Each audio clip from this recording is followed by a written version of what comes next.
السلام علیکم ورحمۃ اللہ وبرکاتہ۔ ایک بادشاہ نے اعلان کر رکھا تھا کہ جو اچھی بات کہے گا اس کو 400 دینار یعنی سونے کے سکے دیے جائیں گے۔ ایک دن بادشاہ رعایا کی دیکھ بھال کرنے نکلا۔ اس نے دیکھا ایک 90 سال کی بوڑھی عورت زیتون کے پودے لگا رہی ہے۔ بادشاہ نے کہا تم 5-10 سال میں مر جاؤ گی اور یہ درخت 20 سال بعد پھل دیں گے، تو اتنی مشقت کرنے کا کیا فائدہ؟ بوڑھی عورت نے جواباً کہا جو ہم نے پھل کھائے وہ ہمارے بڑوں نے لگائے تھے اور اب ہم لگا رہے ہیں تاکہ ہماری اولاد کھائے۔ بادشاہ کو اس بوڑھی عورت کی بات بہت پسند آئی۔ حکم دیا اس کو 400 دینار دے دیے جائیں۔ جب بوڑھی عورت کو دینار دے دیے گئے وہ مسکرانے لگی۔ بادشاہ نے پوچھا کیوں مسکرا رہی ہو؟ بوڑھی عورت نے کہا کہ زیتون کے درختوں نے 20 سال بعد پھل دینا تھا جبکہ مجھے میرا پھل ابھی مل گیا ہے۔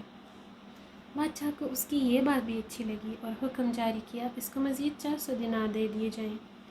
جب اس عورت کو مزید 400 دینار دیے گئے تو وہ پھر مسکرانے لگی۔ بادشاہ نے پوچھا اب کیوں مسکرائی؟ بوڑھی عورت نے کہا زیتون کا درخت پورے سال میں صرف ایک بار پھل دیتا ہے جبکہ میرے درخت نے 2 بار پھل دے دیے ہیں۔ بادشاہ نے پھر حکم دیا اس کو مزید 400 دینار دے دیے جائیں۔ یہ حکم دیتے ہی بادشاہ تیزی سے وہاں سے روانہ ہو گیا۔ وزیر نے کہا حضور آپ جلدی سے کیوں نکل آئے؟ بادشاہ نے کہا اگر میں مزید اس عورت کے پاس رہتا تو میرا سارا خزانہ خالی ہو جاتا، مگر عورت کی حکمت بری باتیں ختم نہ ہوتی۔ اچھی بات دل موہ لیتی ہے، نرم رویہ دشمن کو دوست بنا دیتا ہے، حکمت بھرا جملہ بادشاہوں کو بھی قریب لے آتا ہے۔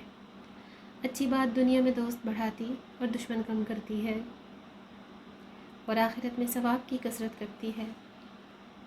آپ مال و دولت سے سامان خرید سکتے ہیں مگر دل کی خریداری صرف اچھی بات سے ہو سکتی ہے، لہٰذا دل کے خریدار بنے، مال کے طلبگار نہ بنے۔ ویڈیو اچھی لگے تو لائک اور شیئر ضرور کیجیے گا۔ مزید ایسی اچھی ویڈیوز کے لیے میرے چینل کو سبسکرائب کرنا نہ بھولیں۔ اگلی ویڈیو تک اللہ حافظ۔